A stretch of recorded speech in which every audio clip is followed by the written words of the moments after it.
அதுக்குள்ள ஒரு இடம் உள்ள போய் பார்த்துட்டு வரேன்னு சொல்லி அது ஒரு நியாயம் இருக்கு. சொந்தமாகறானாமா.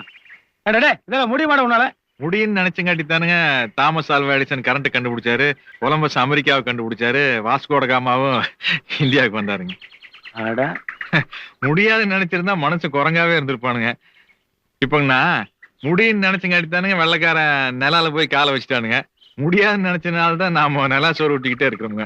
சரி இவ்வளவு விவரமா பேசுற, நாய் கரண்ட மாதிரி பனின்னு போட்டிருக்க. நாய் தானே கறந்துச்சு. எப்போ? காலையில ஒருத்தர் தேங்காய் உடைச்சாருங்க. சரி அதை பொறுக்கிறதுல எனக்கு நாய்க்கு சரியானு போட்டீங்க. நாய் ஜெயிச்சிருச்சாக்கு? இல்லைங்க, நான் தானுங்க ஜெயிச்சேன். நாயை கொண்டு போட்டணுங்க. அட பாவியே, நாயை போய் கொண்டிருக்கான் பாரு. நாம முன்னுக்கு வரணும்னா அப்புறம் நான் என்னங்க மனசு நின்னுங்க ஏறி மிதிச்சுட்டு போயிட்டே இருக்க வேண்டியதானே. ஒரு அரசியல்வாதி கிட்ட வேலைக்கு சேர்ற எல்லா தகுதியும் உங்கள்ட்ட இருக்கு. ஆமா இவ்வளவு விவரத்தையும் வச்சுட்டு நீ ஏன் தேங்காய் பறிக்கிட்டு இருக்க? எல்லா வேலையும் தெரியுங்கண்ணா. ஆனா கொஞ்சம் வாய்